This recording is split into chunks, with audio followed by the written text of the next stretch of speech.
बिस्मिल्लाहिर्रहमानिर्रहीम। जी dear students और audience, ये मेरे साथ मौजूद हैं डॉक्टर रहमान खान साहब। ये थियोलॉजी डिपार्टमेंट की लैब जो है उसके इंचार्ज भी है यहाँ पे रिफा कॉलेज ऑफ वेटरनरी साइंसेज के अंदर। और इनकी जो ग्रेजुएशन है वो फैसलाबाद से है, यूनिवर्सिटी ऑफ एग्रीकल्चर से, और जो पोस्ट ग्रेजुएशन है वो लाहौर युवास से ही है। तो आज डॉक्टर साहब से हमने रिक्वेस्ट की है कि वो जितने भी हमारी लैब के इंस्ट्रूमेंट हैं, ऑब्स्टेट्रिकल और बाकी जो उसके रिलेटेड हैं, उनके बारे में जो है हमें एक एक करके जो है ये बताएंगे। और इस वीडियो को तमाम स्टूडेंट और तमाम जो वेटनेरियंस हैं वो देखें ताकि प्रॉपर तरीके से वो अपना काम करें। जी डॉक्टर साहब कंटिन्यू करें। ओके, बिस्मिल्लाहिर्रहमानिर्रहीम। तो आज हम बात करने वाले हैं डिफरेंट ऑब्स्टेट्रिकल इंस्ट्रूमेंट्स की, जो कि आपके सबसे जो अहम इम्पोर्टेंट काम है वो है डिस्टोकिया को उसको रिजॉल्व करने में हेल्प करते हैं। तो बेसिकली अगर आप डॉक्टर साहिबान और व्यूअर्स, मेन चीज़ जो आपके पास आती है वो ये है कि ये इंस्ट्रूमेंट जो है वो आपको हेल्प करेंगे कोई भी ऑब्स्टेट्रिकल इंस्ट्रूमेंट और कोई प्रॉब्लम हल करने में। मतलब कि ये सिर्फ आपको फैसिलिटेशन देंगे कि आपके पास जो फोर्स और टाइम आपका बच सके, लेकिन वो केस हल कैसे करना है, वो रिजॉल्व कैसे करना है, वो आप पे डिपेंड करता है। तो इसलिए इन इंस्ट्रूमेंट पे आप इतनी डिपेंडेंस नहीं रखेंगे, मेन स्किल्स आपकी हैं जो आपको बताएगी कि इनको यूज़ कैसे करना है। So there are different kinds of the instrument that are available here. तो अगर हम स्टार्ट करें डिस्टोकिया की बात की, तो उसमें जो मेन चीज़ आती है, सबसे पहले आप उसका बच्चे की पोजीशन वगैरह को देखते हैं और फिर आप डिसाइड करते हैं कि भाई आपका प्रोसीजर होगा क्या, क्योंकि आपके पास ऑब्स्टेट्रिकल जो प्रोसीजर हैं वो डिफरेंट है। लाइक आपके पास सिजेरियन कर सकते हैं, आप फिटोटमी के लिए जा सकते हैं, आप जो है वो वजाइनल डिलीवरी के लिए जा सकते हैं मैनुअली। तो उसके लिए आपके पास डिफरेंट इंस्ट्रूमेंट जो हैं वो इस्तेमाल होंगे। तो सबसे पहले जो आपके पास चीज़ आती है वो आपने बच्चे की पोजीशन मालूम कर ली, और उसके बाद फिर दूसरी चीज़ जो आपके पास आएगी आपका इंस्ट्रूमेंट यूज़ करने के लिए वो होता है उसकी लाइबिलिटी, कि आइदर के बच्चा जो है वो लाइव है या फिर जो है वो डेड है। तो उसमें ये होता है कि आप बच्चे को रेक्टली पल्पेट करते हैं, रेक्टम में हाथ ले जा के गोबर वगैरह को साफ करके उसके बाद जो है उसकी बच्चे की सकलिंग रिफ्लेक्स को देखते हैं। उसके अगर आप लिम्फ को पिंच करें तो उसका रिफ्लेक्स देखते हैं कि वो आपको दे रहा है या नहीं दे रहा। और जो अगर आपके पास पोस्टीरियर में आ रहा हो, यानी कि बच्चे की बैक साइड पहले आ रही हो, तो फिर आप एनल रिफ्लेक्स और लिम्फ का रिफ्लेक्स जो है वो चेक कर सकते हैं। अगर वो आपको रिफ्लेक्स दे रहा है तो फिर आपके पास जो ऑप्शन है कि भाई आप बच्चे को ज़िंदा लेके आना है, तो उसके लिए आपके पास अलग प्रोसीजर है। अगर आपके पास बच्चा डेड है तो उसके लिए जो है वो डिफरेंट प्रोसीजर्स हैं। तो वो हम साथ साथ देखेंगे यहाँ पे। जो भी डिस्टोकिया का काम है, सबसे उसमें की रोल जो है वो लुब्रिकेशन का है, कि आपके पास लुब्रिकेशन मैक्सिमम होनी चाहिए, क्योंकि डिस्टोकिया के केस में सबसे मेन इशू यही आता है कि बच्चे को जो वाटर बैग है वो रप्चर हुए टाइम हो जाता है, और आपको जो है लुब्रिकेशन जो है वो मैक्सिमम प्रोवाइड करनी चाहिए। तो सबसे पहले जो केस आप देखेंगे कि अगर आपके पास बच्चे की पोजीशन वगैरह ठीक है, तो पहला काम आपका आता है ट्रैक्शन का। So there are different instrument that can be use for the traction purpose. The most important one is the rope and the chain, like this one. ये हमारे पास चेन है and that will be attached with the hooks. Okay, and the other thing that is a chain for the traction purpose, and the most important thing that is how to apply the chain and where to apply the chain. ये जो chains हैं ये आप एक तो अच्छी तरह lubricated होनी चाहिए, एसेप्टिक होनी चाहिए, और फिर उसको आपने फील करना है कि ये स्मूथ हो, इसमें कोई भी शार्प या फिर जो आपके पास कोई शार्पनेस जो है वो फील ना हो, क्योंकि जो यूट्रस की वॉल है वो इंतहाई नाजुक होती है। तो आपको अप्लाई करते हुए यूट्रस की वॉल को डैमेज नहीं करना। तो अप्लाई करने के लिए सबसे पहले आप इसका इस तरह एक लूप बना लेते हैं, और आपके पास जो बच्चे के हूफ आ रहे होते हैं उसमें जो फेटलॉक जॉइंट है, सबसे पहले आप एक इस तरह लूप बना के उसके बच्चे के एक टांग पे इसको इस तरह आप जो रैप कर सकते हैं। ना लेके जाने के लिए अंदर आपने इसको इस तरह से पकड़ना है ताकि ये ओपन रहे। अगर आप इसको ऐसे लेके जाओगे तो ये क्लोज हो जाएगा, आपका हाथ जो उसको रखेगा नहीं, तो इसलिए आपने इसको विद इन फिंगर जो है वो लेके रखना है ताकि ये ओपन रहे और इसको जो है वो आप लेके जा सकें। लेके जाना है इसको, ओके, इसको ओपन लेके जाना है। फिर आपने फील करना है बच्चे का फील और उसकी एक्सट्रीमिटीज़ पे आपने इसको रैप करना है। देन आपका दूसरा हाथ है वो उसको खींचेगा जिससे ये वहाँ पे जो है वो टाइटली ग्रिप कर जाएगी। सिंगल नॉट देने का ये इशू होगा कि जब आप इसको खींचेंगे that can be slip, so you have to apply the double loop, और बाहर जो है वो आप एक दूसरा लूप बनाएंगे और इसको भी आप ऐसे ही वो अंदर लेके जाओगे और इसके ऊपर इस तरह जो है वो डबल हुक लगाओगे। जो आपके पास हुफ जॉइंट आता है उससे आपने फेटलॉक जॉइंट जो आता है उससे एक लूप ऊपर बनाना है और एक लूप जो है वो नीचे बनाना है। तो इस तरह आप इसकी लिम्स को सेपरेटली सिक्योर करोगे ताकि जब आप उसको ट्रैक्शन में लेके आओ तो आपको आसानी हो उसको खींचने में। देन अदर देन दिस, अगर आपके पास हेड आ रहा है तो फिर आप इसको हेड पे अप्लाई कर सकते हैं। लाइक आप इसका एक लूप बनाएंगे तो इसको आप इस तरह हेड को फील करते हुए इसके ऊपर सिक्योर करेंगे इस तरह से, और कोशिश करेंगे कि ये बिहाइंड द ईयर चला जाए, और फिर आप बाहर से दूसरे हाथ को ट्रैक्शन करेंगे तो वो टाइट हो जाएगा, जिससे आपको हेड को सिक्योर करके उसको खींचने में आसानी होगी। इसी तरह आपके पास रोप हो सकती है और रोप की भी कोशिश करें कि वो स्मूथ हो और डैमेजिंग ना हो। अदर देन दिस आपके पास रेडीमेड स्नेयर भी मिल जाती हैं, वो भी आपके पास ट्रैक्शन के लिए हेल्प करती हैं। और उसके अलावा और जो इंस्ट्रूमेंट हमारे पास ट्रैक्शन के लिए हेल्प करते हैं, लाइक हमारे पास फोर्सेप है, लाइक वेल्पिंग फोर्सेप, इस तरह के आपके पास फोर्सेप होंगे। ये बेसिकली डिज़ाइन है टू ग्रैब द हेड को ग्रैब करने के लिए, इसलिए जैसे नाम इंडिकेट कर रहा है वेल्पिंग है तो मोस्टली ये स्मॉल एनिमल के लिए यूज़ किया जाता है, कैट और डॉग, फीमेल डॉग वगैरह में। तो ये बेसिकली हेड को ग्रैब करने के लिए होता है कि इसमें आप देख सकते हैं कि इस पर जो है वो सॉफ्ट इसके बने हुए पैचेस, ताकि हेड जो है वो डैमेज ना हो, और इसको आप ग्रैब करके बाहर की ट्रैक्शन के लिए इस्तेमाल कर सकते हैं। इसी तरह ये दैट इज द स्मॉल वेल्पिंग है। इसको आप कार्विंग फोर्सेप कह सकते हैं क्योंकि ये लार्ज एनिमल में यूज़ होता है। शेप जो डिज़ाइन है वो सेम इसी बेस पे है जो छोटे फोर्सेप्स का है। उसके अलावा जो दूसरी चीज़ आप मेनली आप कर सकते हैं वो हुक का इस्तेमाल है। ये हमारे पास दो तरह के हुक हैं।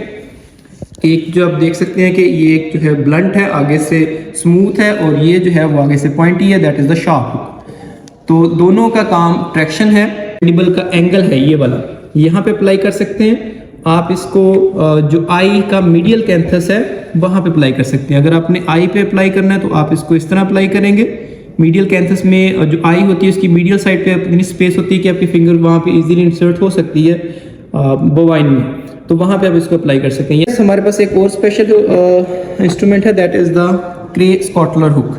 आपको पता है ये जॉइंट मल्टीपल जॉइंट हुक है। इसका सबसे बेनिफिट ये है कि आपके पास कोई स्पेशल स्पेस नहीं चाहिए, आप कहीं पे भी इसको बाइट करवाएंगे तो ये वहीं पे फिक्स हो जाएगा, इसकी ग्रिप जो है वो स्ट्रांग हो जाएगी। इसकी एजेस आप देखें तो शार्प है, तो इसका मतलब that is also use for the dead fitter. Vertebra आप इस तरह ग्रैब कर देंगे, that will be attach with the rope और चेन, और जितना आप इसको खींचोगे ये बॉडी में पियर्स करता जाएगा और इसकी जो बाइट है वो स्ट्रांग होती जाएगी। ये वाला इंस्ट्रूमेंट यूज़ कर सकते हैं, that is the crutch repeller.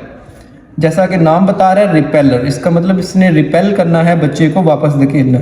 तो सेम इसको भी इसी तरह एक्सटेंशन रॉड के साथ लगा के आप इसको तैयार कर सकते हैं।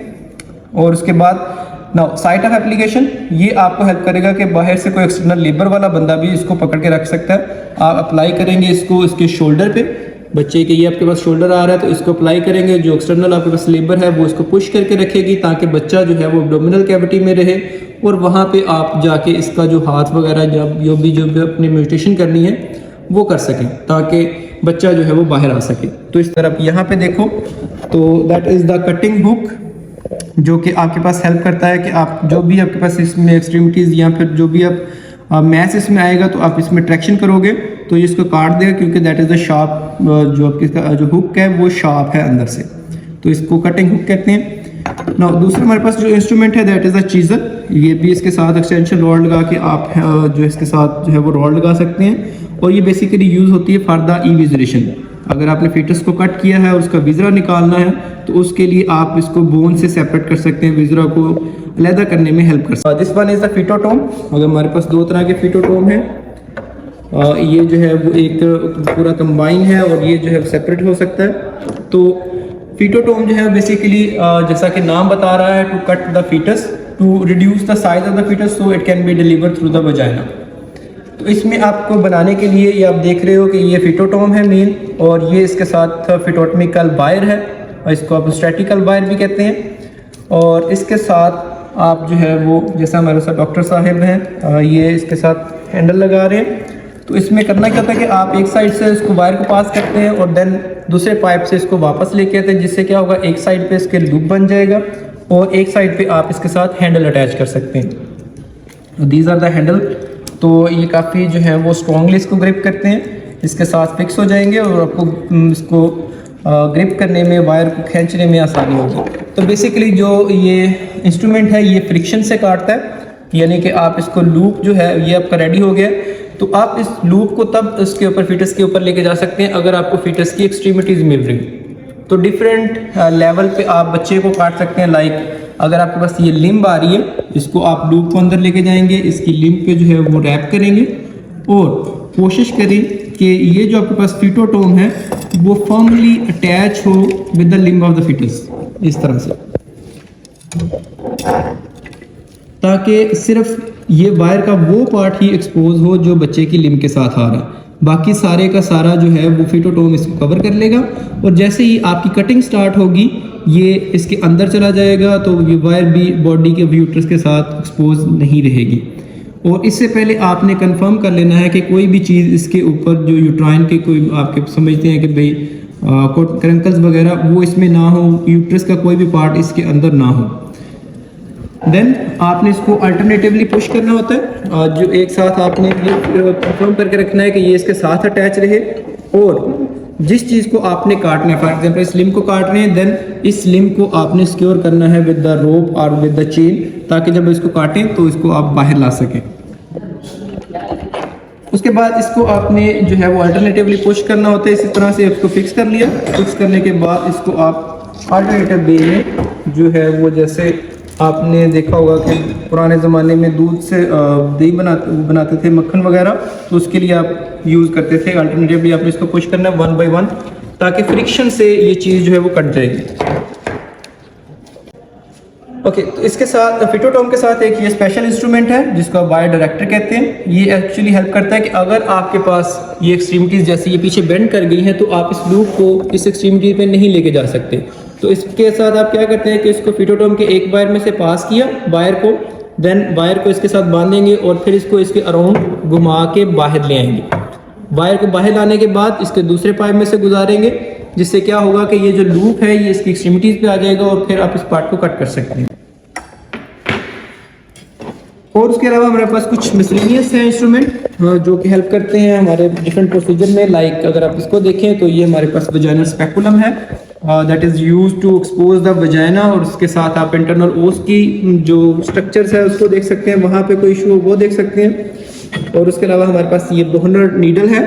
बाकी नीडल से इसका डिफरेंस ये होता है कि इसकी जो आई है जिसमें से आप जो सुचर मटेरियल पास करते हैं वो शार्प एंड की तरफ से होता है। नॉर्मली ब्लंट एंड की तरफ जो है वो मोस्टली आई होती है, तो इसके जो है वो शार्प एंड की तरफ आई है। तो ये बेसिकली यूज़ करते हैं प्रोलैप्स को रीअकरेंस रोकने के लिए, वजाइना को सुचर करने, वल्वा को सुचर करने के लिए, जिससे क्या होगा कि वल्वा क्लोज रहेगी और जो प्रोलैप्स की रीअकरेंस है वो नहीं हो पाएगी। ये हमारे पास बायोप्सी गन है, जिससे आप क्या कर सकते हैं कि आप यूट्रस से बायोप्सी का सैंपल ले सकते हैं। इसको आप सर्विक्स के थ्रू पास करेंगे, यूट्रस में पहुंचेंगे और फिर आप इसको ओपन कर सकते हैं। इसका आप देख सकते हो कि आगे छोटा सा जो बाइट है वो आप इससे ले सकते हैं। वजाइनल वॉल्स के साथ, यूट्राइन वॉल के साथ इसको टच करेंगे और इसको आप इस तरह ग्रिप करेंगे तो ये बाइट ले लेगा। इसके साथ हमारे पास ये सिडर है और बेसिकली ये सिंक्रोनाइजेशन प्रोटोकॉल के लिए यूज़ करते हैं। तो ये हमारे पास ब्रीफली इंस्ट्रूमेंट थे जिसका हमने ब्रीफ इंट्रोडक्शन दिया।